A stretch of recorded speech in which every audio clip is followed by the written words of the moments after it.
નમસ્કાર કલમ યુદ્ધ સમાચારની સાથે હું છું આપની સાથે પાયલ બાંભણિયા। તો જોઈએ આજના મહત્વના સમાચારમાં। 6 વર્ષીય માસૂમ બાળકી સાથે થયેલ દુષ્કર્મ બાબતે આજરોજ મંગળવારના રોજ આદિવાસી સમાજ સંજેલી તાલુકાના સામાજિક આગેવાનો તથા નાના મોટા તમામ હોદ્દેદારો સંજેલી મામલતદાર ઓફિસે મોટી સંખ્યામાં ભેગા થઈ મામલતદાર સાહેબને આવેદનપત્ર આપવામાં આવ્યું।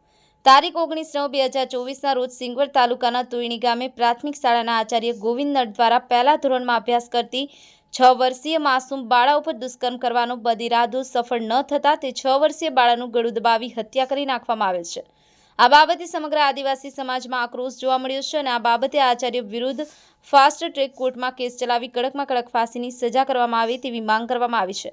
આમ સમગ્ર આદિવાસી સમાજ માંગ કરી રહ્યો છે અને આચાર્ય મહીસાગરમાં આરએસએસ સંઘનો મહાસચિવની પોસ્ટ પર છે એમને તાત્કાલિક હટાવવામાં આવે।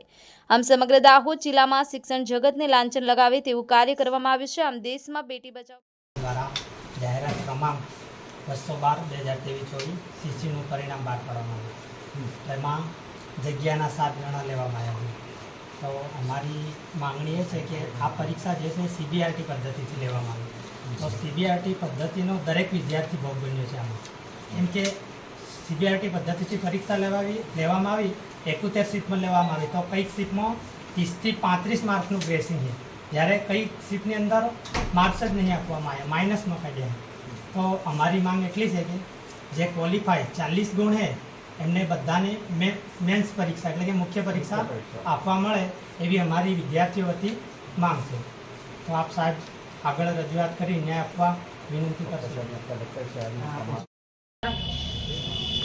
ગુજરાતની અંદર અને કેન્દ્રની અંદર અત્યારે ભાજપ શાસન ચાલી રહ્યું છે। ભાજપ સરકાર કન્યા કેળવણીની વાતો કરતી, નારી સશક્તિકરણની વાતો કરતી હોય અને બણગા ફૂંકતી હોય, પણ જે સિંગવડ તાલુકાની અંદર તોયણી પ્રાથમિક શાળા ખાતે જે આ જઘન્ય ઘટના બની છે, તો આ સરકારને અમે કહેવા માંગીએ છીએ કે તમે ભરોસાની ભાજપ સરકાર તમે સ્લોગન આપો છો તો તમારા પર અમે સો ભરોસો કરીએ।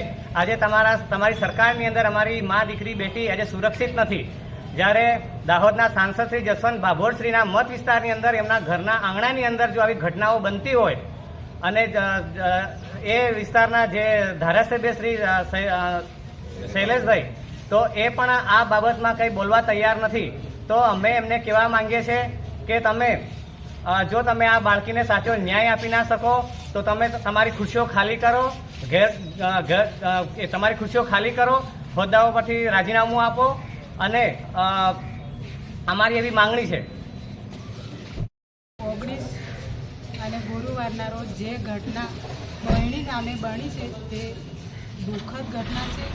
એના વાલી વારસોને ન્યાય મળવો જોઈએ અને જે આચાર્યશ્રીને રિમાન્ડ આપવાની વાત થઈ છે એમાંથી કોઈ પરિવારને ન્યાય નથી મળવાનો। એને કડકમાં કડક સજા થવી જોઈએ, એને ફાંસીની સજા થવી જોઈએ, તો જ ન્યાય મળ્યો એવું ગણાશે એના પરિવારને। ને આ ખોટામાં ખોટી દુર્ઘટના બની છે તે સાંસદ અને કુબેર લિંડો ધ્યાન પર લે એવી અમારી માંગ છે।